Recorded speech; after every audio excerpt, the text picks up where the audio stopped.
بعد عشاء سے لے کر اب تک آپ ہمارے شانہ بشانہ قدم سے قدم ملا کر ہمارا ساتھ دے رہے ہیں، سب کا میں شکریہ ادا کرتا ہوں۔ اور ایک بات یہ کہنا چاہوں گا کہ اس طرح کے پروگرام حالات کے اوپر ہوں، ہمیں بار بار کہنا ہے، سننا ہے، بار بار اس طرح کی باتیں کرتے رہنا ہے تاکہ ہمیں پتہ یہ چلے کہ کن حالات میں ہمیں کون سا کام کرنا ہے۔ آئیے، یہ ملک ہندوستان پورے دنیا کے اندر اپنی ایک الگ شناخت اور پہچان رکھتا ہے، اور اس سرزمین پر نہ جانے کتنے ایسے دیالے لوگ ہوئے ہیں جنہوں نے اپنے قیمتی خطابات کے ذریعے قرآن پاک کی آیات کی روشنی میں مدلل بات کی ہے اور امت کے صلاح و فلاح کا کام انجام دیا ہے۔ کس وقت کون کی امت کو ضرورت ہے وہ بات علماء کرام بیان کرتے رہے ہیں۔ آج آپ کی سرزمین محمود آباد پر ایک ایسی شخصیت کا ہم سب استقبال کرنے کی سعادت حاصل کر رہے ہیں، کم و بیش 350 کلومیٹر کی مسافت طے کرتے ہوئے فیروز آباد سے آپ کی دعوت پر، ایک ناچیز کی حقیر کی دعوت پر ہمارے محمود آباد تشریف لانے والی شخصیت حضرت مولانا پروفیسر آدم مصطفیٰ صاحب فیروز آبادی، لیکچرار اسلامیہ انٹر کالج فیروز آباد، میں محمود آباد کی سرزمین پر آپ کا استقبال کرتا ہوں۔ صداقت کے، محبت کے پیمبر ہی رہیں گے ہم، صداقت کے، محبت کے پیمبر ہی رہیں گے ہم، قیامت تک مقدر کے سکندر ہی رہیں گے ہم۔ یہ دنیا لاکھ کر لے کوششیں ہم کو بجھانے کی، منور تھے، منور ہیں، منور ہی رہیں گے ہم۔ محمود آباد کی سرزمین پر استقبال کرتا ہوں حالات کے تناظر میں کہ اسلام ہے خطرے میں، دنیا کو یہ دھوکہ ہے، اسلام تو خطروں کی آغوش میں پلتا ہے، باطل کی ہوا پا کر بڑھ جاتی ہے لو اس کی، یہ ایسا دیا ہے جو طوفان میں جلتا ہے۔ اس وقت میں گزارش کر رہا ہوں، ملتمس ہوں پروفیسر آدم مصطفیٰ صاحب سے آپ تشریف لائیں اور اپنے ناصحانہ کلمات اور مواعظ حسنہ سے اب تمام سامعین کو محدود فرمائیں، مستفید فرمائیں۔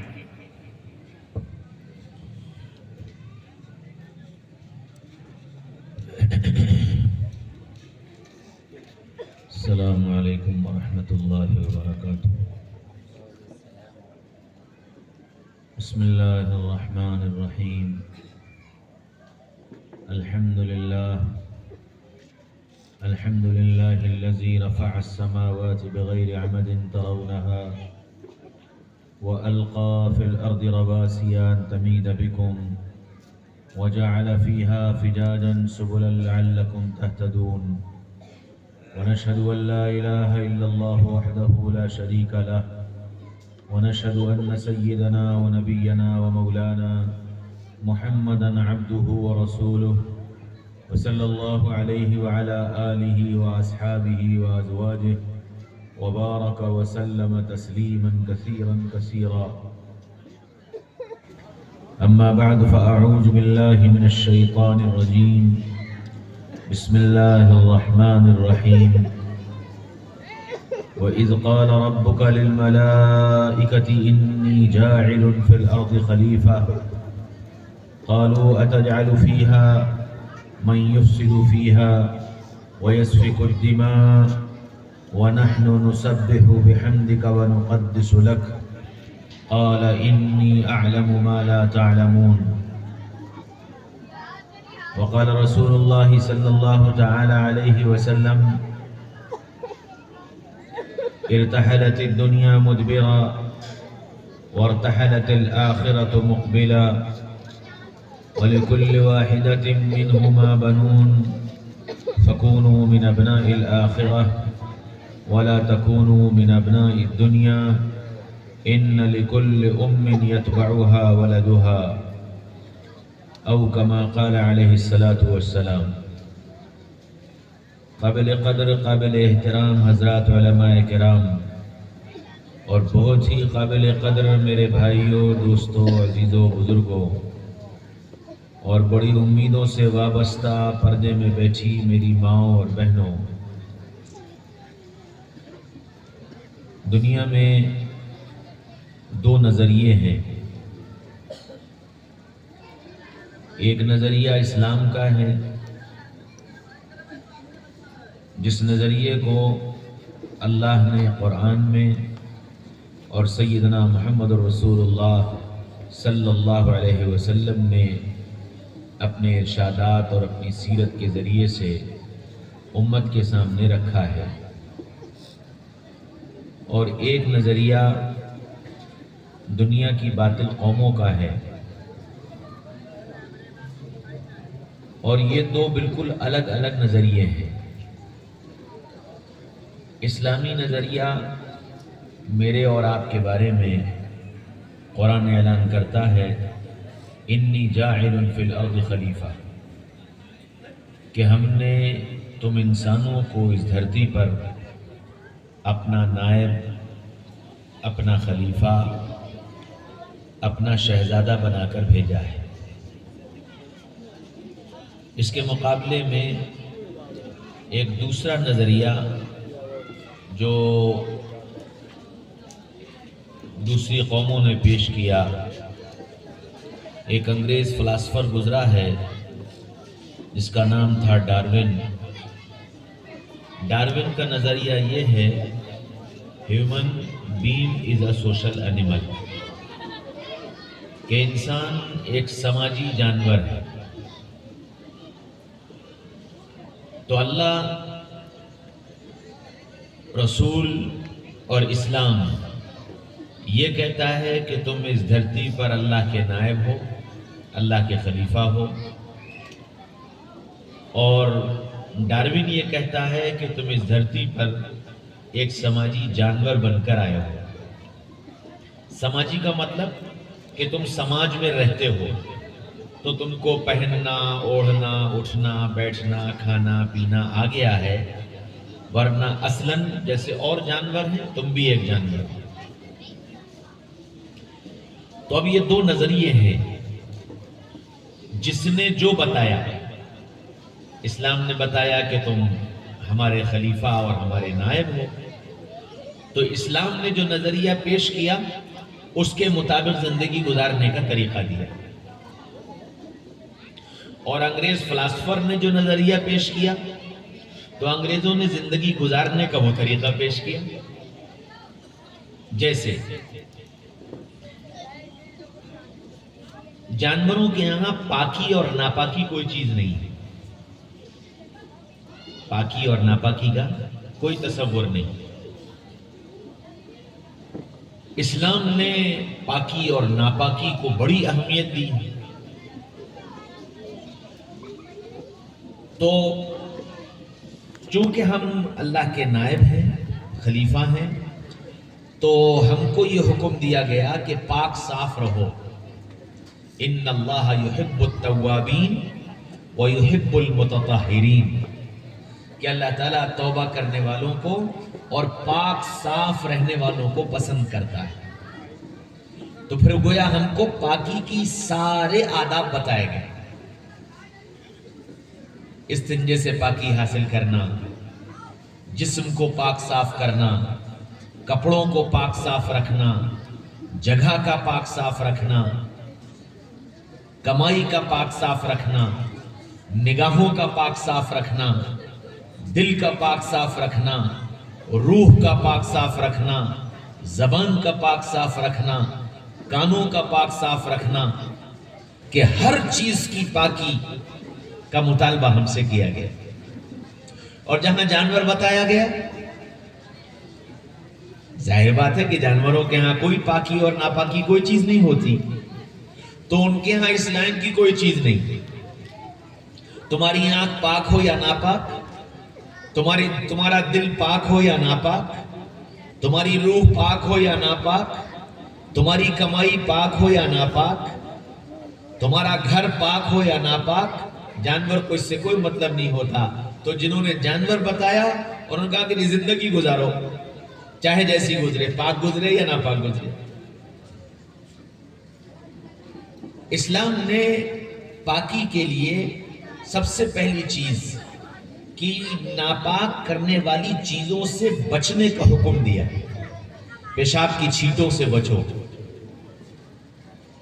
کہ یہ تمہاری دنیا بھی برباد کرے گی اور آخرت بھی برباد کرے گی۔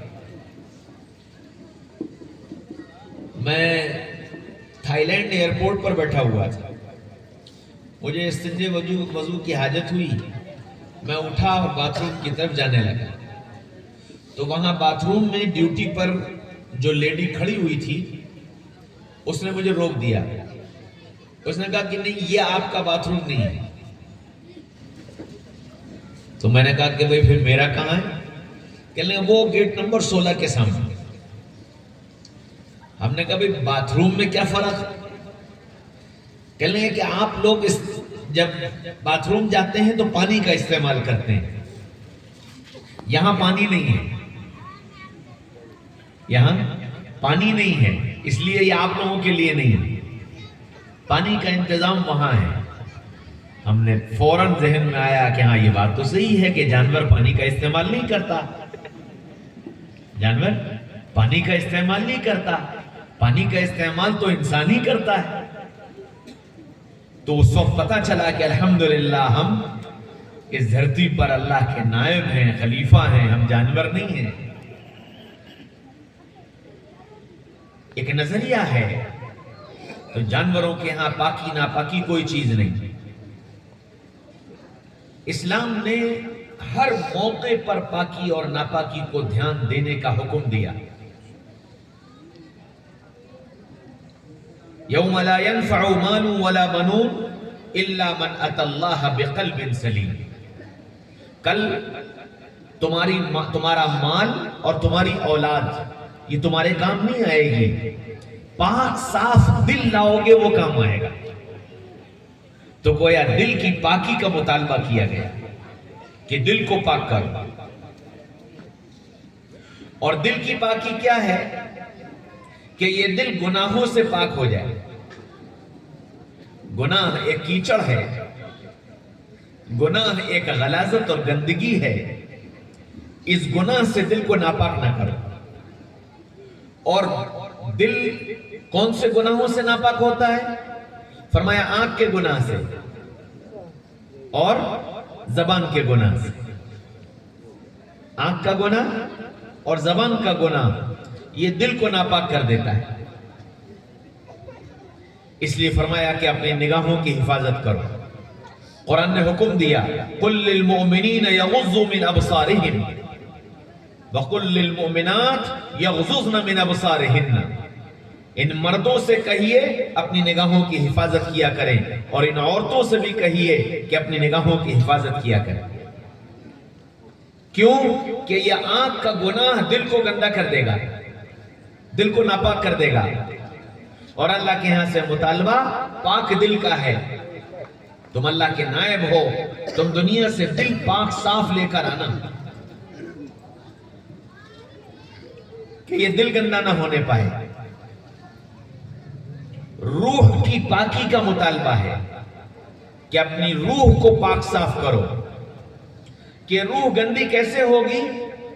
زُيِّنَ لِلنَّاسِ حُبُّ الشَّهَوَاتِ مِنَ النِّسَاءِ وَالْبَنِينَ وَالْقَنَاطِيرِ الْمُقَنطَرَةِ مِنَ الذَّهَبِ وَالْفِضَّةِ وَالْخَيْلِ الْمُسَوَّمَةِ وَالْأَنْعَامِ وَالْحَرْثِ ذَلِكَ مَتَاعُ الْحَيَاةِ الدُّنْيَا. کہ روح کو گندا کرنے والی چیزیں مال ہے،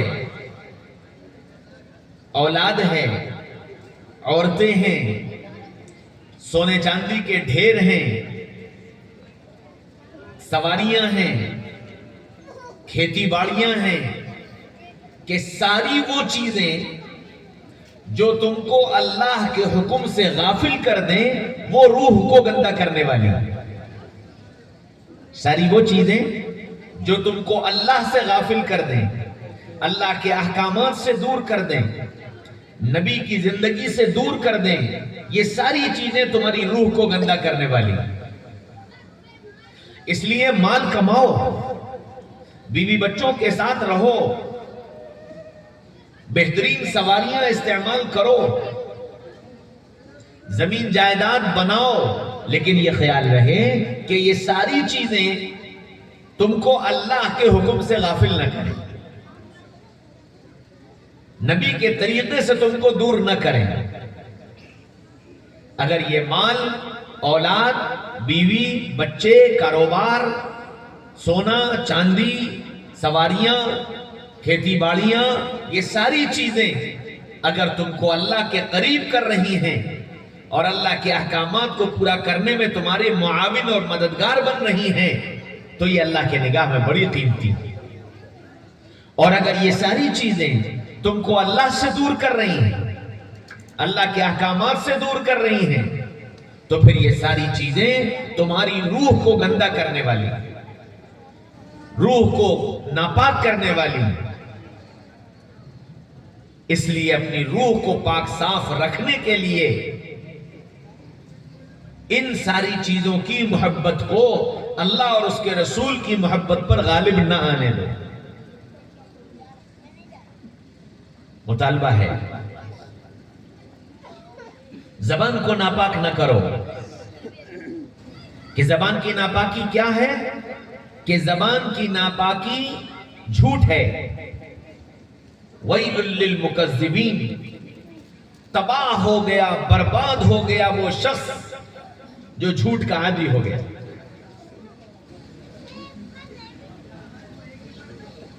آج دنیا میں ہر آدمی پریشان ہے، کام بنتے بنتے بگڑ جاتا ہے، گھر میں برکت نہیں ہوتی، بیماریاں پیچھا نہیں چھوڑ رہی، مسائل پیچھے نہیں ہٹ رہے، کوئی مسئلہ حل ہو کے نہیں دیتا، اچھے رشتے نہیں آتے، بچوں کی زندگی کاروبار سیٹ نہیں ہوتے، یہ نہیں ہوتا، وہ نہیں ہوتا، ہر آدمی شکایت کر رہا ہے اور ہر آدمی اس کے لیے پریشان ہے۔ اور اب اس پریشانی کو لے کر جاتے ہیں کہ جی تعویذ دے دو، مولوی صاحب تعویذ دے دو، دکان نہیں چل رہی، تعویذ دے دو، گھر میں پریشانی ہے، تعویذ دے دو، بیماری سے صحت نہیں مل رہی، تعویذ دے دو، کام نہیں بن رہے۔ یہ سوچا ہی نہیں کہ یہ سب ہو کیوں رہا ہے، یہ سب ہو کیوں رہا ہے، کہ اس سب کے ہونے کی وجہ گھر کے افراد کا جھوٹ بولنا ہے۔ کہ جب جھوٹ بولا جائے گا اللہ کہتا ہے وَيْلٌ لِّلْمُكَذِّبِينَ، جھوٹوں کے لیے تباہی ہے اور بربادی ہے۔ تو جب تباہی اور بربادی کا فیصلہ اوپر سے ہو گیا تو کون سا تعبیر اس کو دور کر دے گا؟ تو زبان کی ناپاکی جو ہے وہ جھوٹ کا بولنا ہے۔ الا لعنت اللہ علی الکاذبین، جھوٹ بولنے والوں پر اللہ کی لعنت۔ اور اس وقت امت جس دوراہے پر کھڑی ہے، اس دوراہے پر امت کی ہلاکت کا سب سے بڑا سبب جھوٹ ہے، کہ جھوٹ نے اس تباہی کے دہانے تک پہنچا دیا۔ اس لیے منع کیا گیا کہ جھوٹ مت بولو، یہ زبان کو ناپاک کرتا ہے، اپنے کو جھوٹ سے بچاؤ۔ پھر فرمایا کہ زبان غیبت نہ کرے، کہ یہ زبان کو ناپاک کر دے گی۔ غیبت کیا ہے؟ کسی آدمی کے اندر کوئی خرابی ہے، کوئی غلط کام کرتا ہے، میں جانتا ہوں اور میں نے اس کو وہ غلط کام کرتے ہوئے دیکھا بھی ہے، وہ آدمی چلا گیا اور پھر اس آدمی کا تذکرہ میں مولانا عثمان صاحب سے کروں کہ جی فلاں آدمی یہ غلط کام کرتا ہے، اس کا تذکرہ مولانا عثمان صاحب سے کروں، اس کو غیبت کہتے ہیں۔ غیبت کتنی بری چیز ہے، قرآن نے بتایا اَيُحِبُّ أَحَدُكُمْ أَن يَأْكُلَ لَحْمَ أَخِيهِ مَيْتًا فَكَرِهْتُمُوهُ، کیا تم اس بات کو پسند کرو گے کہ تمہارا بھائی مر گیا ہو، اس کا جنازہ رکھا ہو، تمہارے سارے رشتہ دار جمع ہو، تم آؤ اور بھائی کے جسم سے چادر ہٹاؤ اور اس کے گوشت کو دانتوں سے نوچ نوچ کر کھانا شروع کر دو، کیا تم اس کو پسند کرو گے؟ قرآن خود کہتا ہے فَكَرِهْتُمُوهُ، کہ تم اس کو کبھی پسند نہیں کر سکتے۔ کہ فرمایا غیبت کرنے والا ایسا ہی ہے کہ اپنے مردار بھائی کے گوشت کو نوچ نوچ کر کھا رہا ہو۔ اور پھر اللہ کے نبی صلی اللہ علیہ وسلم نے فرمایا الغیبت اشد من الزنا، کہ غیبت زنا سے بھی زیادہ بڑا گناہ ہے۔ اور ایک روایت میں فرمایا کہ کوئی آدمی اپنی ماں سے منہ کالا کرے، اس سے بھی زیادہ بڑا گناہ غیبت کا ہے۔ اب بتاؤ کہ اس غیبت سے یہ زبان کتنی ناپاک ہوگی، کتنی گندی ہوگی۔ اور مطالبہ کیا ہے؟ المسلم من سلم المسلمون من لسانہ و یدہ، مسلمان وہ ہے جس کی زبان بھی پاک ہو، جس کا ہاتھ بھی پاک ہو۔ پھر اس زبان سے تیسرا کام کیا ہوتا ہے کہ اس زبان سے تیسرا کام لوگوں کا دل دکھانا ہے۔ وَيْلٌ لِكُلِّ هُمَزَةٍ لُمَزَةٍ، تباہی ہے اور بربادی ہے ان لوگوں کے لیے جو لوگوں کو طعنہ دیتے ہیں اور لوگوں میں عیب لگاتے ہیں۔ قرآن کہتا ہے تباہی ہے اور بربادی ہے۔ اس نے فرمایا کہ زبان کے بول میٹھے بناؤ، زبان کے بول میٹھے بناؤ۔ یہ زبان میٹھا بولتی ہے تو ٹوٹے دل جڑ جاتے ہیں، اور یہ زبان کڑوا بولتی ہے تو جڑے دل ٹوٹ جاتے ہیں۔ اس لیے فرمایا کہ زبان سے جب بولو میٹھا بول بولو، نرم گفتگو کرو۔ قرآن میں اللہ تعالیٰ نے ہم کو بولنے کے آداب بھی بتائے۔ لا ترفعوا اصواتکم فوق صوت النبی، اے ایمان والوں تمہاری آواز اپنے بڑوں کے سامنے بلند نہ ہونے پائے، ادب بتایا گیا۔ ان انکر الاصوات لصوت الحمیر، چیخنا چلانا یہ گدھوں کا کام ہے، یہ تمہارا کام نہیں ہے۔ یہاں تک کہ قرآن نے ہم کو چلنا پھرنا بھی بتایا، فرمایا وعباد الرحمن الذین یمشون علی الارض ہونا، کہ رحمان کے بندے جب زمین پر چلتے ہیں تو بڑی عاجزی اور انکساری کے ساتھ چلتے ہیں۔ ان کی چال سے پتہ چلتا ہے کہ یہ رحمان کا بندہ آ رہا ہے۔ دوسری جگہ فرمایا وَلَا تُسَعِّرْ خَدَّكَ لِلنَّاسِ وَلَا تَمْشِ فِي الْأَرْضِ مَرَحًا، کہ لوگوں کے سامنے منہ بنا کر، پیشانی پہ بل ڈال کر، اترا کر، اٹھلا کر مت آیا کرو، اور زمین پر پیر پٹخ پٹخ کر مت چلا کرو۔ قرآن نے چلنے کی بھی آداب بتائے۔ تو زبان کی ناپاکی کو دور کرو۔ تو اسلام نے پاکی اور ناپاکی کا اتنا بڑا چیپٹر ہمیں اور آپ کو سنایا، سکھایا، بتایا۔ ہر نماز سے پہلے پاکی کا حکم، ہر عبادت سے پہلے پاکی کا حکم، اللہ کے گھر میں داخل ہونے سے پہلے پاکی کا حکم، روزہ رکھنے سے پہلے پاکی کا حکم، ہر کام سے پہلے پاکی کا حکم دیا گیا کہ پاکی حاصل کرو۔ پاکی کیسے ملے گی؟ ترتیب بتائی، غسل کرو، وضو کرو، تیمم کرو، تین چیزیں بتائیں پاکی حاصل کرنے کے۔ اور معلوم ہے تیمم اللہ نے صرف اس امت کو عطا فرمایا، دنیا میں اس سے پہلے کسی امت کو یہ تیمم نہیں ملا۔ اور ملا بھی کیسے؟ سبحان اللہ، اللہ کے نبی صلی اللہ علیہ وسلم ایک سفر میں ہیں، ساتھ حضرت عائشہ بھی ہیں، اور جہاد کا سفر ہے۔ ایک جگہ قافلہ ٹھہرا، ظہر اور عصر کی نماز پڑھنا تھی۔ صحابہ نے اپنے اپنے اونٹ بٹھائے، سامان رکھا، استنجا کیا، وضو کیا، ظہر کی نماز پڑھی، آرام کیا، پھر عصر پڑھی، پھر حکم دیا کہ قافلہ کوچ کرے۔ جب قافلہ کوچ کرنے لگا، حضرت عائشہ رضی اللہ عنہا یہ بھی اپنی سواری پر بیٹھنے لگی، تو حضرت عائشہ کا ہاتھ اپنے گلے پر گیا، تو گلے میں ہار نہیں تھا۔ یا رسول اللہ میرا ہار۔ عائشہ یہیں کہیں ہوگا۔ یا رسول اللہ یہاں تو نہیں ہے۔ آپ نے صحابہ کو بلایا اور حضرت عائشہ کے ہار کو ڈھونڈنے کا حکم دیا۔ اب عائشہ کہاں کہاں گئی تھی یہ اندازہ لگایا گیا کہ جی استنجا کرنے گئی تھی، وضو کرنے گئی تھی، ادھر گئی تھی، ادھر۔ سارا صحابہ نے چپا چپا ڈھونڈ مارا، کہیں ہار نہیں ملا، یہاں تک کہ مغرب کا وقت آ گیا۔ صحابہ نے آ کر کہا یا رسول اللہ ہار تو کہیں ملا نہیں۔ ہو سکتا ہے کہیں اور گر گیا ہو۔ اللہ کے رسول نے آ کر عائشہ سے کہا کہ عائشہ یہاں تو کہیں تمہارا ہار ہے نہیں، ہو سکتا ہے کہیں راستے میں گر گیا ہو۔ اب گیا تو گیا، کہے نہیں یا رسول اللہ، نہیں یا رسول اللہ، وہ تو میرا بڑا پسندیدہ ہار ہے اور وہ کہیں نہیں جائے گا، یہی ہوگا۔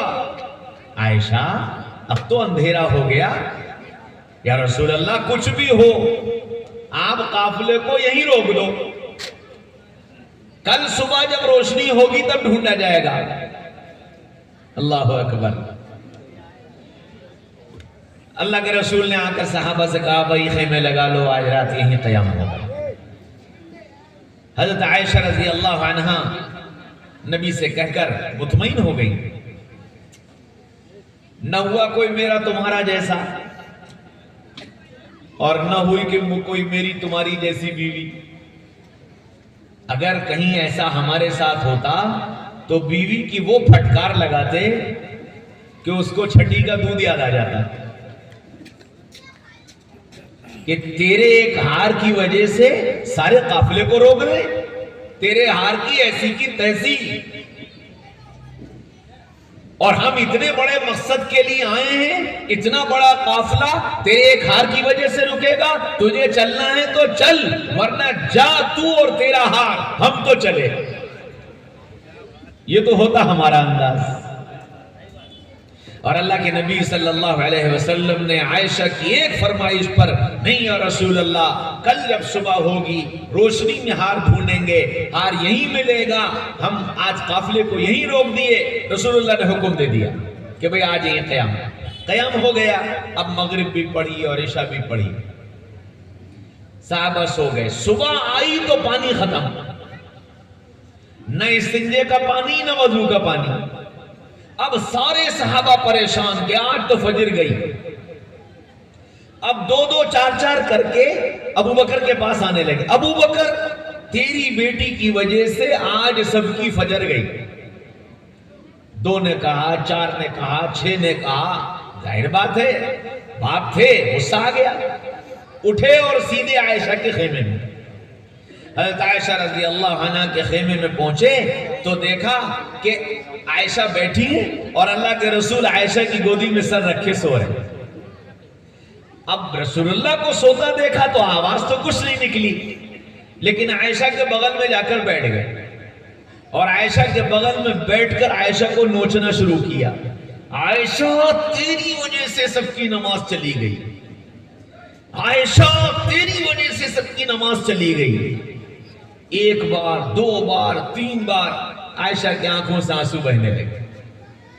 آنسو بہے تو رسول اللہ کے چہرے انور پر گرے، آپ کی آنکھ کھلی، پوچھا عائشہ کیا ہوا؟ تو اللہ کے رسول سے کچھ نہیں کہا، یوں کر کے ابا کا چہرہ دیکھا۔ اللہ کے رسول نے ابو بکر کو دیکھا، ابو بکر کیا بات ہے؟ یا رسول اللہ اس کی وجہ سے آج سب کی فجر چلی گئی، پانی ختم ہو گیا، نہ استنجے کا نہ وضو کا، یا رسول اللہ سب کی فجر گئی ایک اس کے ہار کی وجہ سے۔ عائشہ ابو بکر صبر کرو، صبر کرو، اللہ راستہ نکالے۔ اتنے میں جبریل آ گیا اور حضرت جبریل نے فرمایا ان کنتم مرضى او على سفر فلم تجدوا ماء فتيمموا سعيدا طيبا فامسحوا بوجوهكم وايديكم الى المرافق۔ اے محمد صلی اللہ علیہ وسلم ان سے کہیے، یا ابو بکر آپ کے پاس آ کر ناراض ہو رہے ہیں کہ سب کی نماز چلی گئی اور آپ کی بیٹی کی وجہ سے گئی، ان سے کہیے کہ اگر تم بیمار پڑ جاؤ اور اگر تم سفر میں ہو اور پانی نہ ملے تو مٹی سے تیمم کر لیا کرو اور تیمم کر کے نماز پڑھ لیا کرو۔ اور تیمم میں کیا کرنا؟ چہرہ اور ہاتھ بس کافی ہے، تمہارے لیے پاکی اس سے حاصل ہو جائے گی اور اس کے ذریعے تمہاری نماز ہو جائے گی۔ حضرت ابو بکر صدیق رضی اللہ عنہ یہ آیت لے کر خیمے سے باہر نکلے، صحابہ کی بھیڑ لگی تھی، ابو بکر کیا ہوا؟ گئی آج سب کی نماز، کیا ہوا؟ تو سنایا کہ جبریل آئے تھے، قرآن کی آیت لائے ہیں ان کنتم مرضى وعلى سفر فلم تجدوا ماء فتيمموا سعيدا طيبا۔ اب وہ جو سارے چڑھ چڑھ کے آئے تھے نا، ابو بکر کا ہاتھ چومنے لگے، کہنے لگا ابو بکر اللہ تمہیں جزائے خیر دے، تمہاری وجہ سے اور تمہارے گھر والوں کی وجہ سے نہ جانے امت کو کتنی خیر حاصل ہے، نہ جانے کتنے بڑے بڑے فیصلے تمہارے گھرانے کی وجہ سے اللہ نے اس امت کو عطا فرمائے۔ تو مٹی کو پاک کر دیا اور ایسا پاک کیا کہ ساری زمین پاک صاف ہو گئی۔ ہم 1989 پڑھتے تھے جب، تو کرکٹ کھیلا کرتے تھے۔ لکھنؤ کی ٹیم سے کانپور کرکٹ کھیلنے آئے ہم، اور کانپور اسٹیڈیم میں میچ تھا، 45 اوور کا میچ تھا۔ ہماری پہلے فیلڈنگ تھی، 45 اوور کر کے لنچ ہوا اور لنچ کے بعد دوسری اننگ ہونا تھی۔ اب ظہر اور عصر کی نماز پڑھنا تھی۔ ہمارا سامان چادر مسلح سب جس گاڑی میں رکھا تھا، تو ہمارے جو میزبان تھے ہم کو لے کر آئے تھے، وہ کہنے لگے کہ تم کو تو شام ہو جائے گی، ہم اپنے کام نپٹا کر کے آگے تم لوگوں کو لے جائیں گے۔ وہ گاڑی لے گئے اور سامان اسی میں چلا گیا۔ اب جب ظہر کی نماز کا وقت آیا، ہم اور ہمارے بھائی، تو خیر ہم لوگوں نے کہا بھائی وہ تو چلا گیا، اب کیا کریں؟ وضو کیا، وضو کر کے گھاس کے اوپر ہم لوگوں نے نماز پڑھ لی۔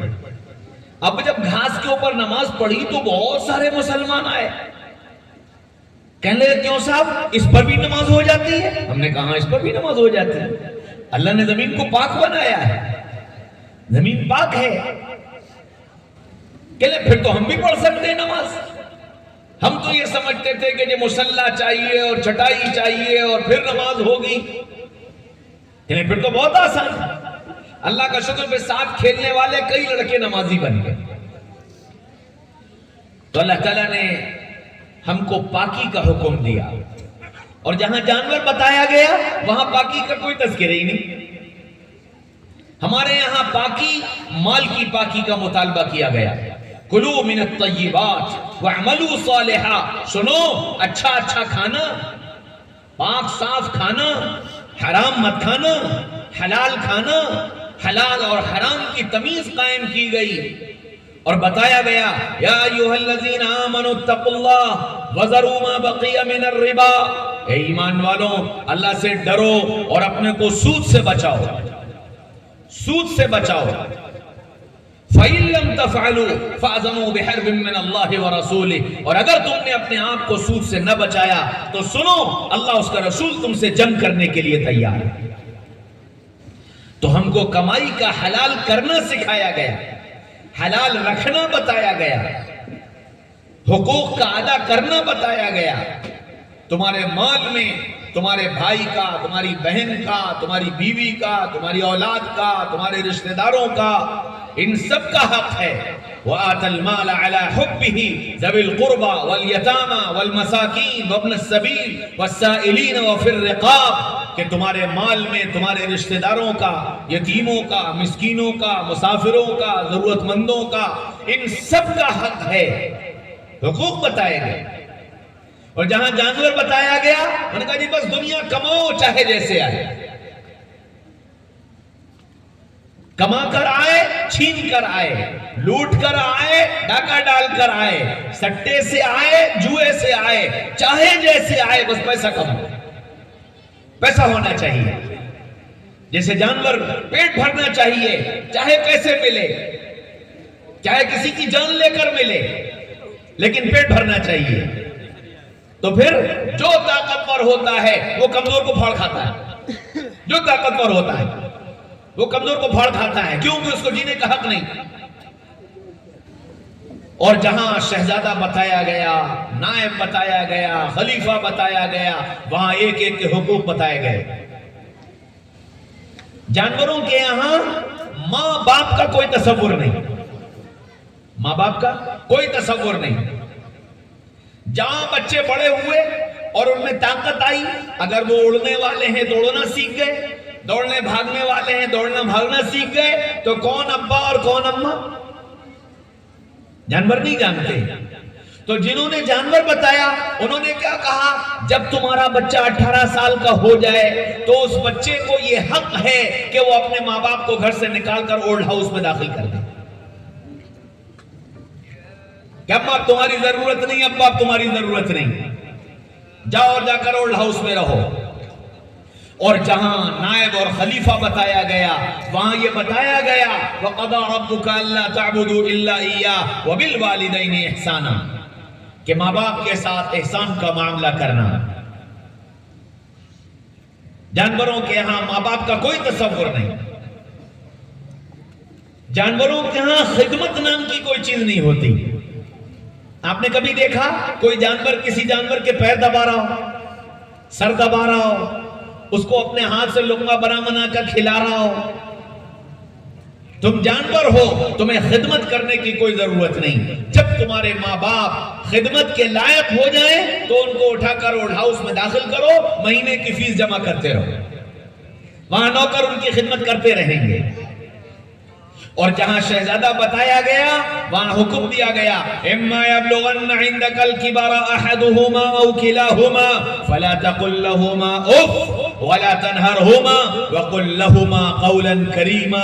جب تمہارے ماں باپ بڑھاپے کو پہنچ جائیں دونوں یا ایک، تو ان سے زور سے بات مت کرنا، جھڑکنا مت، ڈانٹنا مت، جھنجھلانا مت، ان کی بات پر منہ مت بنانا، ان سے ناراضگی کا اظہار مت کرنا۔ پھر کیا کرنا؟ وَقُلْ لَهُمَا قَوْلًا كَرِيمًا، پیار کی باتیں کرنا، پیار سے باتیں کرنا، پیار کی باتیں کرنا اور پیار سے باتیں کرنا۔ اور پھر آگے فرمایا وَاخْفِضْ لَهُمَا جَنَاحَ الذُّلِّ، اور ان کے سامنے اپنے آپ کو بالکل عاجز، مسکین، کمزور بنا کر پیش کرنا۔ ان کے سامنے اپنی طاقت کا اظہار مت کرنا، اپنی بڑائی کا اظہار مت کرنا، میں مولانا، میں علامہ، میں ڈاکٹر، میں انجینئر، میں اتنا بڑا بزنس مین، میں چنا، میں چنی، یہ ماں باپ کے سامنے مت کرنا۔ ہاں امام شافعی رحمت اللہ علیہ آدھی دنیا کے امام ہیں، آدھی دنیا ان کے پیچھے چلتی ہے۔ روزانہ کا معمول تھا عشاء کی نماز کے بعد آتے، اپنی ماں کے سر میں تیل لگاتے، ان کے پیر دباتے، اور جب ماں سونے لگتی تو ماں کے تلووں میں یہاں پیار کرتے۔ جب وہ پیار کرتے تو ماں اپنا پیر کھینچتی اور یوں کہتی شافعی یہ تو کیا کر رہا ہے، تو اتنا بڑا عالم اور تو میرے پیروں کو چومتا ہے؟ تو کہتے نہیں اماں، میں آپ کے پیر نہیں چومتا، میں تو اپنی جنت کو بوسہ دیتا، میں اپنی جنت کو بوسہ دیتا۔ تو جانوروں کے ہاں خدمت نام کا کوئی چیپٹر نہیں۔ تو جنہوں نے جانور بتایا انہوں نے کہا ماں باپ کی خدمت نہیں، یہ تمہارے ذمہ نہیں۔ اور جہاں اللہ کا نائب بتایا گیا وہاں پورا خدمت کا حکم دیا گیا، طریقہ بتایا گیا، سمجھایا گیا کہ تم کو ماں باپ کے ساتھ کیسے رہنا۔ جانوروں کے یہاں نکاح، رشتہ، تعلقات یہ کوئی چیز نہیں۔ جب دل چاہے، جہاں دل چاہے، جس کے ساتھ دل چاہے منہ مار لو، جانور ہو۔ رشتوں کا لحاظ، رشتوں کا پاس، اس کی کوئی ضرورت نہیں۔ اور جہاں اللہ کا نائب بتایا گیا وہاں رشتہ داروں کے حقوق بتائے گئے، وہاں رشتے قائم کیے گئے، اور پھر رشتوں کو جوڑنے کا حکم دیا گیا۔ سل من قطعک واعف عن من ظلمک، جو رشتہ توڑے تم اس سے جوڑو، اور جو غلطی کرے اسے معاف کرو۔ یہ حکم دیا گیا اللہ کے نائبین کو، اللہ کے خلیفہ کو۔ اور جہاں جانور بتایا گیا وہاں یہ کہا گیا کہ نہیں، کوئی ضرورت نہیں، کوئی ضرورت نہیں، آزاد ہو، کوئی رشتہ وشتہ نہیں، نہ ماں کا رشتہ، نہ باپ کا رشتہ، نہ بیوی کا رشتہ، نہ بھائی کا رشتہ، نہ بہن کا رشتہ، کوئی رشتہ وشتہ کچھ نہیں۔ بس تم اپنی زندگی میں آزاد ہو، جیسے چاہے جیو اور جیسی چاہے زندگی گزارو۔ فیصلہ مجھے تمہیں کرنا ہے کہ ہم اللہ کے نائب بن کر دنیا میں جی رہے ہیں یا ہم جانور بن کر دنیا میں جی رہے ہیں۔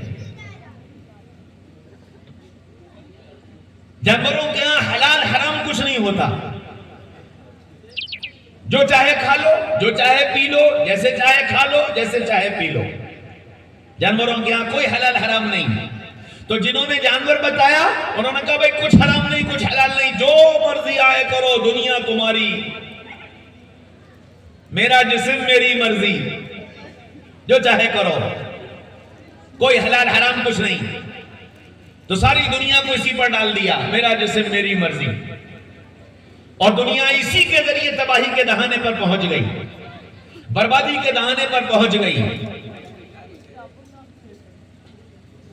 اور شریعت نے، اسلام نے، اللہ نے، رسول نے ہم کو بتایا یہ حلال یہ حرام، یہ حلال یہ حرام، یہ حلال یہ حرام، یہ استعمال کرو یہ مت استعمال کرو، یہ کرو یہ مت کرو، ساری حدود و قیود لگائی گئی۔ میرے بھائیوں، دوستوں، عزیزوں، بزرگوں، اب فیصلہ مجھے تمہیں کرنا ہے کہ ہم کیا کر رہے ہیں، ہم اپنا شمار کس میں کر رہے ہیں، ہم جانور بن کر جینا پسند کر رہے ہیں یا ہم اللہ کے نائب اور خلیفہ بن کر جینا پسند کر رہے ہیں؟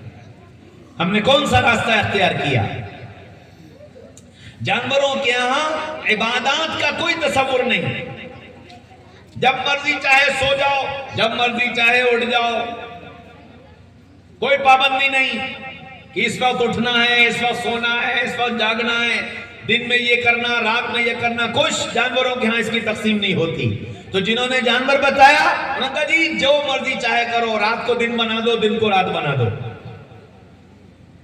نتیجہ کیا ہوا کہ جانوروں کی طرح آدھی آدھی رات، 2/3 رات جاگ رہے ہیں، سڑکیں ناپ رہے ہیں، چوپالے آباد کیے ہوئے ہیں، اڈے آباد ہو رہے ہیں، وہ شراب کا اڈا ہو، وہ جوئے کا اڈا ہو، وہ نشے کا اڈا ہو، وہ نہ جانے کہے کہے کے اڈے، وہ سب آباد ہیں۔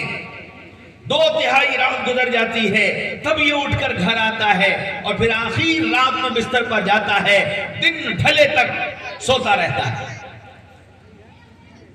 بمبئی میں اپنے ایک دوست کے یہاں گیا، وہ ایک صاحب سے ملاقات کرانے لے گئے،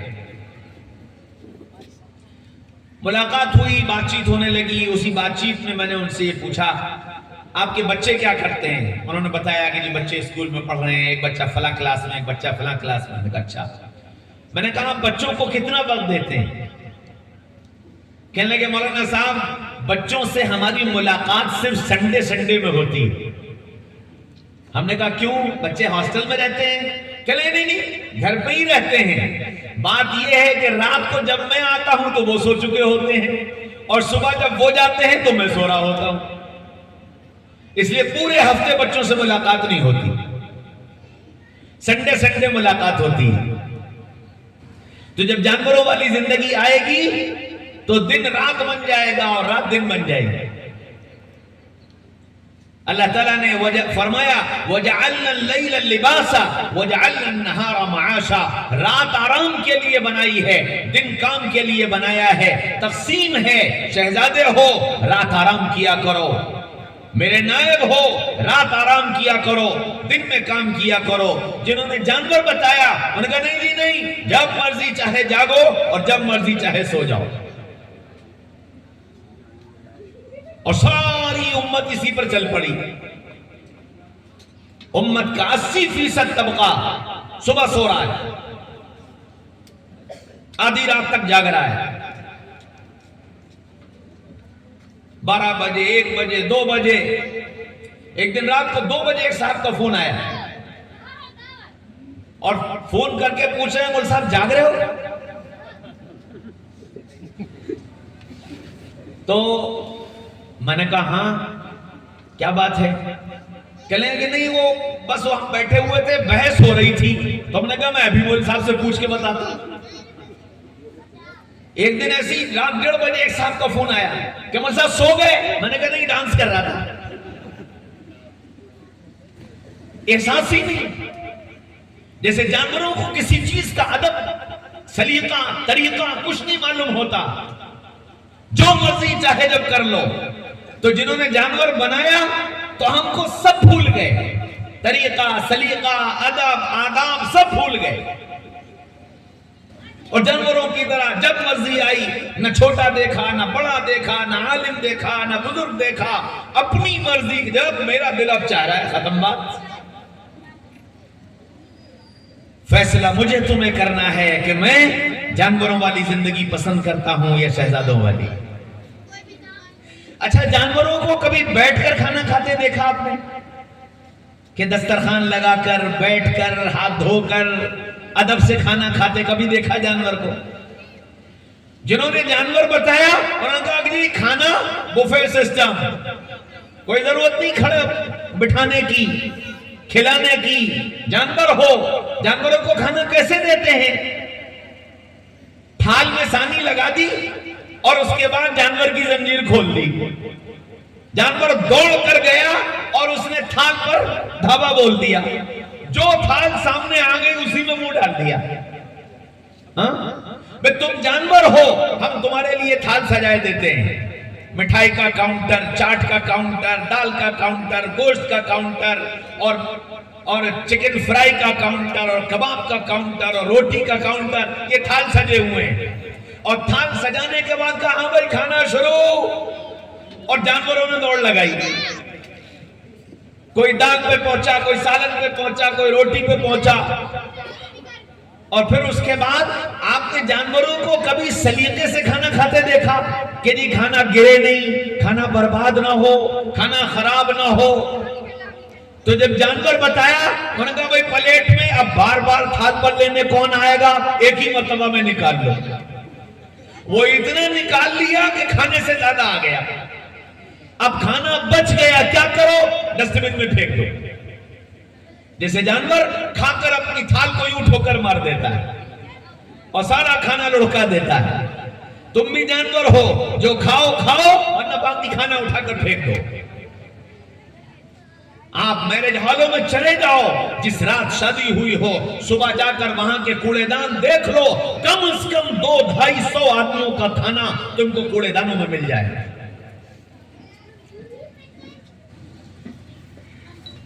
اللہ کے نائب تھے تو یہ بتایا گیا تھا کہ دسترخوان پر گرے ہوئے ایک دانے کو بھی اٹھا کر کھا لینا، ہو سکتا ہے کہ اللہ نے اس میں تمہارے لیے برکت رکھی۔ فیصلہ مجھے تمہیں کرنا ہے کہ ہم جانور ہیں یا ہم شہزادے ہیں، کون سا طریقہ ہم نے پسند کیا؟ اچھا، یہ جانوروں کا طریقہ کھانا کھانے میں پسند کیوں آ گیا؟ یہ اس لیے پسند آ گیا کہ ہم کامچور ہو گئے، ہم کامچور ہو گئے۔ دسترخوان بچھاؤ گے تو مہمانوں کو بلا کر دسترخوان پہ بٹھانا پڑے گا، ان کے لیے بار بار سالن اور دال اور روٹی اور چاول لالا کے دینا پڑے گا، اور پھر ان سے کہنا پڑے گا لیجئے کھائیے پیجئے، آپ نے نہیں لیا تھوڑا اور لے لیجئے۔ اچھا، چونکہ یہ ہم کہیں نہیں کرتے، ہر جگہ بابو جی بن کر جاتے ہیں اور بابو جی بن کر واپس چلے آتے ہیں، تو اب ظاہر بات ہے کہ جب ہم کہیں کا کام کرنے کو تیار نہیں تو ہمارے یہاں کوئی کام کیوں کرے گا؟ آج سے 50-25 سال پہلے کی شادیاں دیکھ لو، سارا محلہ لگ جاتا تھا کہ ہمارے محلے کی بہن کی شادی ہے، ہم سب مل کر کھلائیں گے، ہم سب مل کر سارے کام کریں گے۔ آج گھر کا بیٹا وہ کوٹ پینٹ ٹائی پہن کر اور دروازے پر کھڑا ہو جاتا ہے، ہم نے تم کو دعوت نامہ بھیج دیا، ہماری بلا سے تم آؤ یا نہ آؤ، اور آئے ہو تو تم نے کھایا یا نہیں کھایا، ہمارا کام پورا۔ فیصلہ مجھے تمہیں کرنا ہے کہ ہم جانوروں والی زندگی پسند کر رہے ہیں یا محمد الرسول اللہ صلی اللہ علیہ وسلم نے، اللہ نے، قرآن نے ہم کو جو اپنا نمائندہ، اپنا نائب اور خلیفہ بنایا ہے، ہم وہ زندگی پسند کرتے ہیں۔ ہماری زندگی کا ایک ایک عمل ہمیں بتا دے گا کہ ہمیں کون سی زندگی پسند ہے۔ جانوروں کے یہاں کسی کا ادب اور احترام نام کی کوئی چیز نہیں، محبت اور تعلق نام کی کوئی چیز نہیں۔ تو جنہوں نے جانور بتایا انہوں نے کہا نا کسی کی ماننے کی ضرورت نہیں، کسی سے محبت کرنے کی ضرورت نہیں، جو تمہاری عقل کہے وہ کرو، جیسے جانور جو اس کی عقل کہتی ہے وہ کرتا ہے۔ تم بھی بڑے جانور ہو، اس لیے تم بھی صرف اپنی عقل کا استعمال کرو، جو تمہاری عقل میں آئے وہ کرو۔ قرآن نے یہ بتایا، نبی نے یہ بتایا، فلاں نے یہ بتایا، امام صاحب نے یہ بتایا، ہرگز نہیں، ہرگز نہیں، ہرگز نہیں۔ جانور جیسے اپنی عقل پر فیصلے کرتا ہے، تم بھی اپنی عقل پر فیصلے کرو۔ ہاں، اور جہاں اللہ نے نائب بتایا وہاں کیا کہا؟ وَاتَّبِعْ سَبِيلَ مَنْ أَنَابَ إِلَيَّ ثُمَّ إِلَيَّ مَرْجِعُكُمْ فَأُنَبِّئُكُمْ بِمَا كُنْتُمْ تَعْمَلُونَ۔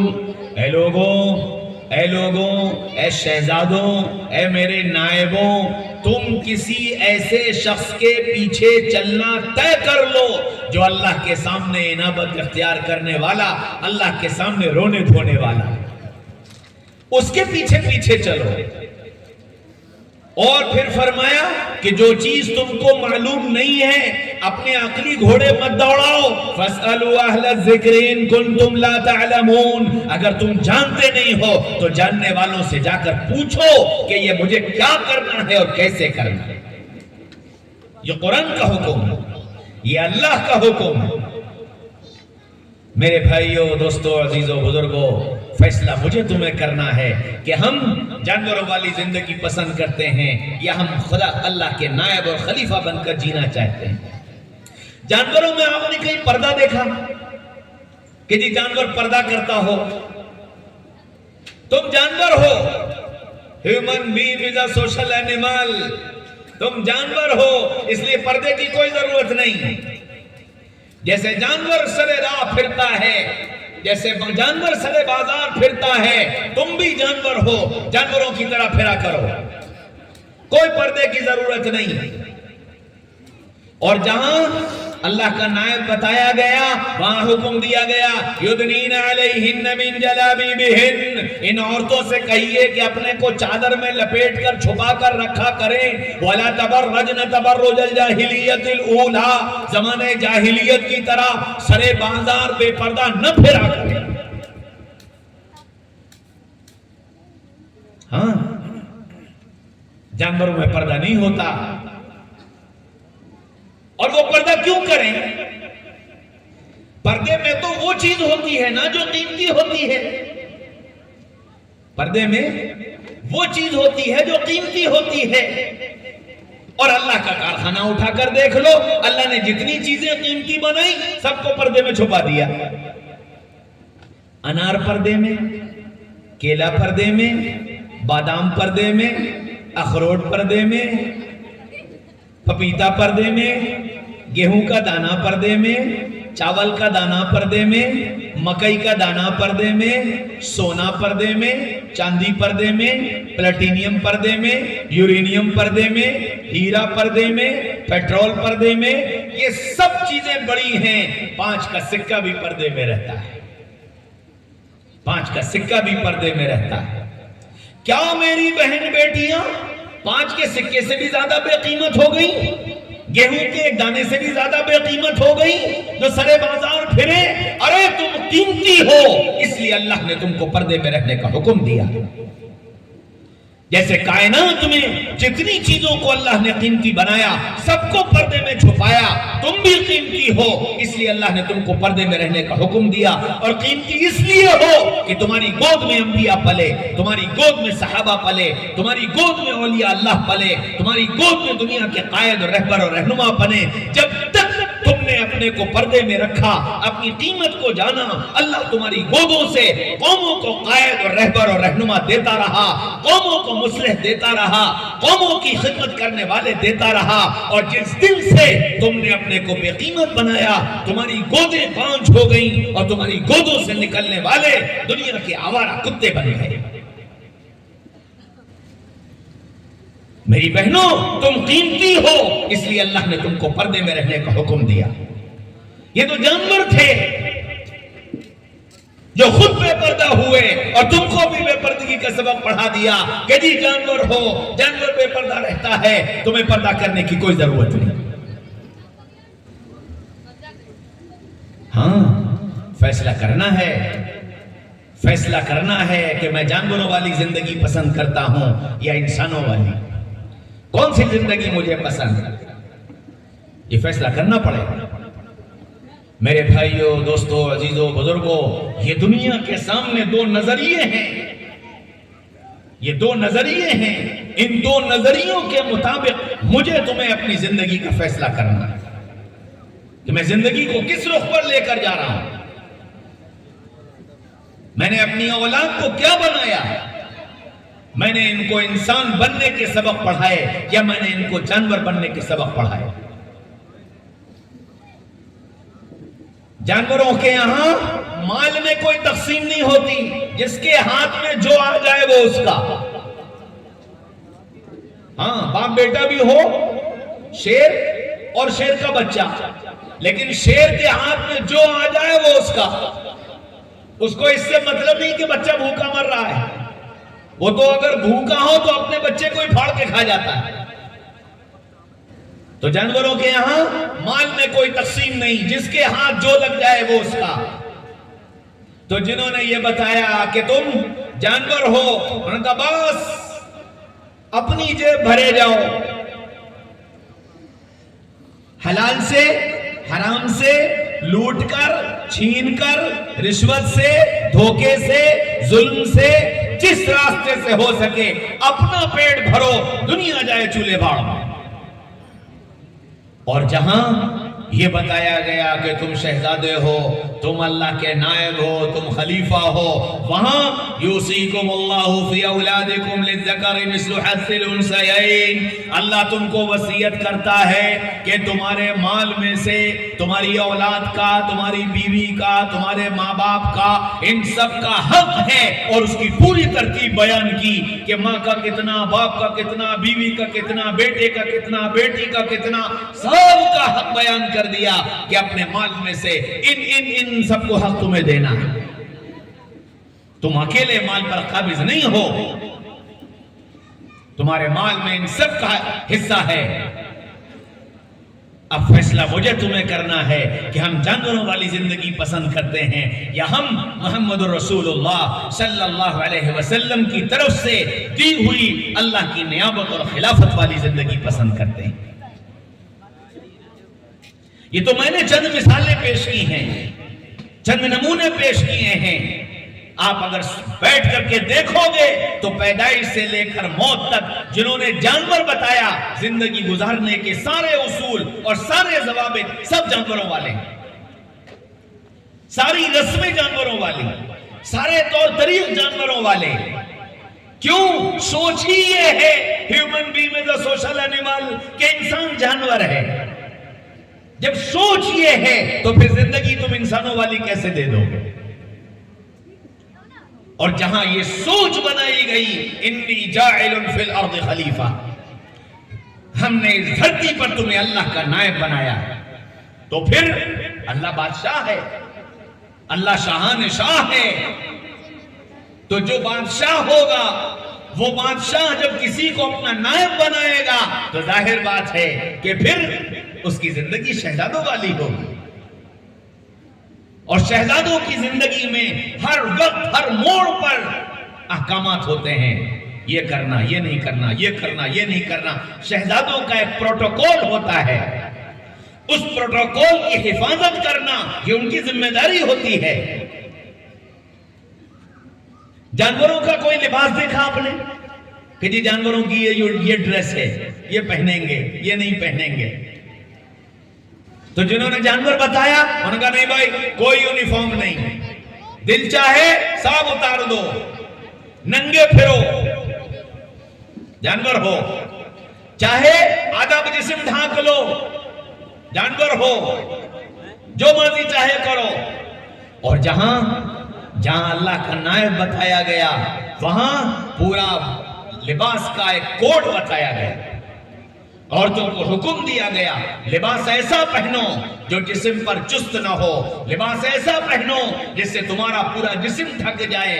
مردوں کو حکم دیا گیا لباس ایسا پہنو کہ جس کو پہن کر عبادت میں دشواری نہ ہو، لباس ایسا پہنو کہ تمہارے ٹخنے بند نہ ہو، لباس ایسا پہنو جو اللہ اس کے رسول کے بتائے طریقے کے مطابق ہو۔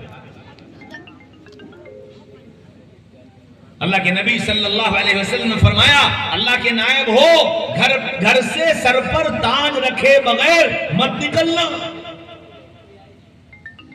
گھر سے سر پر تاج رکھے بغیر مت نکلنا، تم شہزادے ہو۔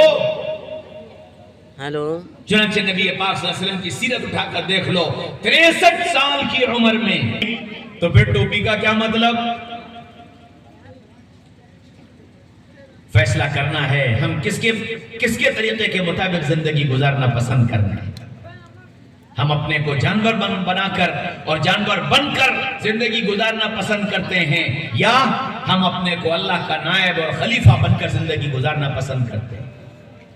اور میرے بھائیوں، دوستوں، عزیزوں، بزرگوں، جب میں نے اور تم نے، میری اور تمہاری اکثریت نے جانوروں والی زندگی کو اختیار کر لیا تو پھر دنیا جانوروں کا گڑھ بن گئی اور جانوروں سے بھر گئی، اور پھر نتیجہ یہ ہوا کہ جانور جب جس کا دل چاہتا ہے جتنے جانوروں کو چاہے مار دیتا ہے، جتنی جانوروں کو چاہے کاٹ دیتا ہے، کوئی درد نہیں ہوتا، کوئی تکلیف نہیں ہوتی، مزے لیتا ہے، مزے لیتا ہے۔ اللہ کرے کہ میری بات آپ کی سمجھ میں آ جائے۔ ہم جانور بن کر جیے تو ہمارے ساتھ گاجر مولی والا معاملہ کیا گیا، جہاں چاہا، جب چاہا، جس نے چاہا، جیسے پیاز کاٹی جاتی ہے، جیسے گاجر کاٹی جاتی ہے، جیسے مولی کاٹی جاتی ہے، ہمارا بھی استحصال کر دیا گیا اور ہم تماشائی بنے رہے۔ اور اب اس دو راہے پر کھڑے ہوئے ہیں جہاں فیصلہ کرنا ہے کہ یہی جانوروں والی اگر زندگی پسند ہے تو پھر یہ سمجھ لو کہ میری تمہاری مقدر میں کٹ جانا، مر جانا، مٹ جانا، ختم ہو جانا یہ لکھ دیا گیا ہے۔ اور اگر یہ فیصلہ کرتے ہو کہ نہیں اللہ کے نائب بن کر جیئیں گے تو اللہ تعالیٰ پھر دوبارہ تم کو زندگی عطا فرما دیں گے۔ یہ فیصلہ کرنا ہے۔ اس وقت ہم اس موڑ پر کھڑے ہیں جہاں ہم کو ابھی یہ موقع دیا گیا ہے کہ اگر تم اپنے فیصلے بدل لو گے تو آسمانوں پر بھی تمہارے لیے فیصلوں کو بدل دیا جائے، اور اگر تم نے اپنے بارے میں بدلنے کے فیصلے نہیں کیے تو تمہاری بربادی کے فیصلے کیے جا چکے۔ اس لیے میرے بھائیوں، دوستوں، عزیزوں، بزرگوں، ہم اور آپ سب سے پہلی بات تو یہ کہ اپنے بارے میں یہ سوچیں کہ میں دنیا میں اللہ کا نائب ہوں، میں دنیا میں محمد الرسول اللہ صلی اللہ علیہ وسلم کا نائب ہوں، اور دنیا میں میں شہزادہ بن کر جینے کے لیے آیا ہوں۔ میری زندگی کے اصول کیسے ہیں؟ میرا کھانا، پینا، سونا، جاگنا، اٹھنا، بیٹھنا، گھر باہر، یاری دوستی، ماں باپ، بھائی بہن، بیوی بچے، کاروبار، لین دین، شادی بیاہ، خوشی غمی، ان سب پر نگاہ ڈالو کہ یہ ساری چیزیں آیا جانوروں کی طرز پر ہو رہی ہیں یا محمد رسول اللہ صلی اللہ علیہ وسلم کے بتائے طریقوں پر ہو رہی ہیں؟ اگر نہیں ہو رہی تو ان ساری چیزوں کو اس طریقے پر لانے کی کوشش کرو تاکہ اللہ مجھے تمہیں دنیا میں اپنا نائب اور خلیفہ بن کر زندگی گزارنے کی توفیق عطا فرما دے۔ یہ طے کرنا پڑے گا، ورنہ میرے بھائیوں، دوستوں، عزیزوں، بزرگوں، دنیا میں جو کچھ ہو رہا ہے آپ کے سامنے ہے، اور آگے جو ہونے والا ہے وہ بھی میرے تمہارے اعمال بتا رہے ہیں کہ کیا ہونے والا ہے۔ کہنے کی ضرورت نہیں ہے، خوب ہم اور آپ جانتے ہیں۔ اس لیے میری آپ سب سے عاجزانہ درخواست ہے کہ اپنے بارے میں یہ فیصلہ کرو کہ انشاءاللہ اللہ کے نائب اور اللہ کے خلیفہ بن کر جیئیں گے۔ کرو گے انشاءاللہ؟ اپنے ہر عمل کو کرتے وقت یہ سوچ لینا کہ یہ عمل جانوروں والا ہے یا یہ عمل محمد الرسول اللہ صلی اللہ علیہ وسلم والا ہے۔ میں نے ضرورت کے جتنے اعمال ہیں جو روزانہ جن سے آپ کا سابقہ پڑتا ہے، میں نے آپ کو بتا دیا ہے کہ وہ جانوروں کے یہاں کیسے ہیں، اور محمد الرسول اللہ صلی اللہ علیہ وسلم نے اور قرآن نے ان اعمال کو کرنے کا کیا طریقہ بتایا ہے۔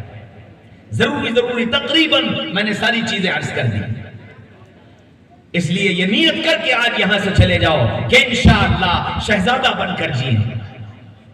کرو گے؟ سب کرو گے؟ نیت کر لو کہ انشاءاللہ ہم شہزادہ بن کر جیئیں، دنیا کو یہ دکھائیں گے کہ اللہ کا نائب، اللہ کا خلیفہ دنیا میں کیسی پروقار اور ذی شان زندگی گزارتا ہے۔ کریں گے انشاءاللہ۔ اللہ مجھے بھی توفیق نصیب فرمائے، آپ سب کو بھی توفیق نصیب فرمائے، اور کہنے سننے سے زیادہ اللہ مجھے بھی عمل کرنے والا بنا دے اور آپ کو بھی عمل کرنے والا بنا دے۔ وآخر دعوانا ان الحمدللہ رب العالمین۔